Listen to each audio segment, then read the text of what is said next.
अस्सलामुअलैकुम व्यूवर्स। काफ़ी अरसे के बाद पाकिस्तान की किसी क्वालिटी साइड के अगेंस्ट T20 सीरीज़ में विक्ट्री आई है।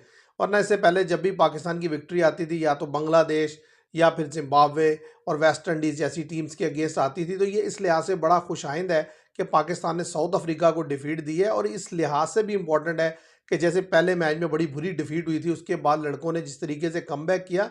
तो आज की वीडियो में डिस्कस करने के लिए बहुत कुछ है। ख़ास तौर पर उस्मान तारिक का जो डेब्यू था, बड़ा डिसेंट डेब्यू रहा। देखें 4 ओवर में 26 रन देके 2 विकेट्स लिए। और सबसे बड़ी बात जिसका हर शख्स इंतज़ार कर रहा था, चाहे वो बाबर आजम को पसंद करता है या नहीं पसंद करता, लेकिन एक बात तो सब मानते हैं कि पाकिस्तान में उनसे बड़ा बैट कोई नहीं है, क्योंकि उन्होंने रिकॉर्ड ही इतने बनाए हैं, रन ही इतना बनाया। तो आज जो क्रूशल मैच था और जितनी इंपॉर्टेंट यानी कि इनिंग्स थी आज की बाबर आजम की, उसकी जितनी भी तारीफ की जाए कम है। क्योंकि देखिए 44 बॉल्स पर 68 रन उन्होंने बनाए और 144 का उनका स्ट्राइक रेट रहा। उन्हीं की वजह से पाकिस्तान जो है ये सीरीज जीतने में कामयाब हुआ। अगर कहीं वो आउट हो जाते तो जिस तरीके से मिडिल ऑर्डर एक दफ़ा फिर कोलैप्स हुआ, हसन नवाज आउट हुए, मोहम्मद नवाज आउट हुए, उस्मान खान एंड तक खड़े थे, तो मैं ये समझता हूँ कि एक दफ़ा फिर पाकिस्तान को जो है शर्मिंदगी का सामना करना पड़ सकता था अगर बाबर आजम आउट हो जाते। तो आप देखिए उन्होंने 9 फोर्स लगाए और पाकिस्तान को जीत की तरफ लेकर गए। अभी भी मैं समझता हूं कि जिस तरीके से आप अपनी हार से सीखते हैं, आपको अपनी जीत से भी सीखना चाहिए। जीत से सीखने की बात जो है वो ये है कि ठीक है, विक्ट्री पाकिस्तान ने हासिल की है, लेकिन वाज़ेह तौर पर एक चीज़ नज़र आ रही है, वो ये है कि पाकिस्तान का जो मिडल ऑर्डर है वो इंतहाई कमज़ोर है।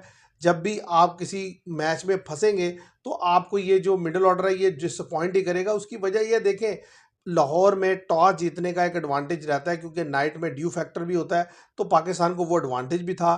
फिर साथ ही साथ तारीफ करनी होगी बाबर आजम की इनिंग्स की और फिर बॉलर्स की। खास तौर पे देखें फ़हीम अशरफ और शहीन शाह अफरीदी। शहीन शाह अफरीदी का जो पहला ओवर था वही आउटस्टैंडिंग था। आप देखें 4 ओवर में 26 रन देकर 3 विकेट लिए शहीन शाह अफरीदी ने। इसी तरीके से 4 ओवर में 28 रन देकर 2 विकेटें फ़हीम अशरफ ने ली।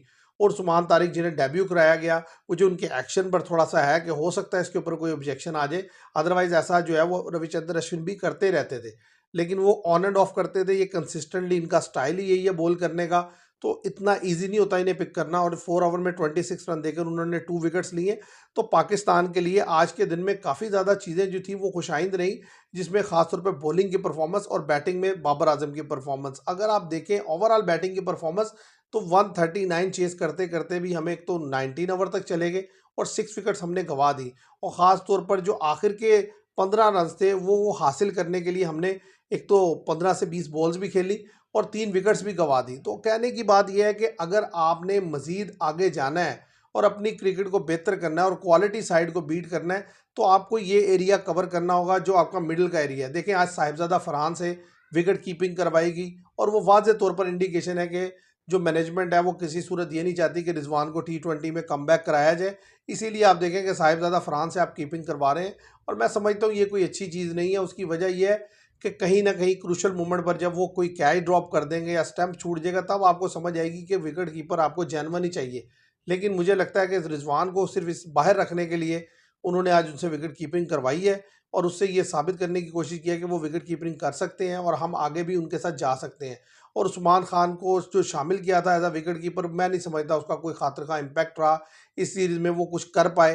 तो इसलिए उनको उन ज़्यादा चांस ये है कि आइंदा आने वाली सीरीज़ जो श्रीलंका के खिलाफ है, हालांकि उसमें भी ये सिलेक्ट है, लेकिन हो सकता है कि उसमें पहले उन्हें चेंज कर लिया जाए। तो पाकिस्तान की एक बड़ी जीत जो कि मैं समझता हूँ इस लिहाज से है कि एक तो साउथ अफ्रीका के गेंद है, फिर 1 डाउन हो गए थे, उसके बाद जिस तरीके से कमबैक किया है और फिर ख़ास तौर पे इतने वीक मिडल ऑर्डर के साथ। और इसमें साउथ अफ्रीका की अपनी गलतियां भी हैं, क्योंकि उनके पास भी इनएक्सपीरियंस बैटर थे और इनएक्सपीरियंस बॉलिंग लाइनअप थी, जिसका फ़ायदा पाकिस्तान ने उठाया और पाकिस्तान ने ये विक्ट्री हासिल की। देखिए व्यूवर्स, एक बात ज़हन में रखिएगा, जो बायलैटरल सीरीज़ होती है और जो टूर्नामेंट्स होते हैं, उनके अंदर अब जो मेजर डिफरेंस आ गया है वो ये है कि जब टूर्नामेंट होता है तो सारी टीम्स अपनी पूरी स्ट्रेंथ के साथ उतरती हैं और हमारा मसला ये है कि हम अपनी पूरी स्ट्रेंथ से किसी दूसरी टीम की जो सी टीम है उसको हराने में कामयाब हो जाते हैं कभी और कभी नहीं हो पाते। तो इसीलिए जब हम टूर्नामेंट में जाते हैं हम वाज़ेह तौर पर स्ट्रगल करते हैं। तो मैं समझता हूँ हमें अपनी गेम को मज़ीद इन्हांस करने की ज़रूरत है, मिडल ऑर्डर को मज़ीद स्ट्रेंथन करने की ज़रूरत है। अगर आप इस चीज़ से खुश हो जाते हैं और इसी तरीके से आगे जब श्रीलंका और ज़िम्बाब्वे के अगेंस्ट खेलेंगे और उनसे जीत कर अगर आप सेटिस्फाई हो जाएंगे, तो फिर 2026 के वर्ल्ड कप में एक दफ़ा फिर जो है आपको जो है प्रॉब्लम का सामना करना पड़ेगा, क्योंकि देखें वहाँ पर जब टीम्स आएंगी वो अपनी पूरी स्ट्रेंथ लेकर आएंगी और वहाँ पर उन्हें हराना इतना आसान नहीं होगा जितना कि आज आपको लगा। तो इसलिए मुझे तो लगता है कि पाकिस्तान को मुसलसल अपनी गेम को इम्प्रूव करने की ज़रूरत है, मिडल ऑर्डर को इम्प्रूव करने की ज़रूरत है, और बॉलिंग में डेफिनेटली आपको मजीद फास्ट बॉलर भी ट्राई कर लेना चाहिए, क्योंकि जिस तरीके से शहनशाह अफरीदी ने अच्छी बॉल की, नसीम शाह भी कदरे बेहतर है। सेकंड T20 ने सलमान मिर्ज़ा आज भी बड़े ज़बरदस्त रहे, उन्होंने 3 ओवर 10 रन देकर 1 विकेट ली।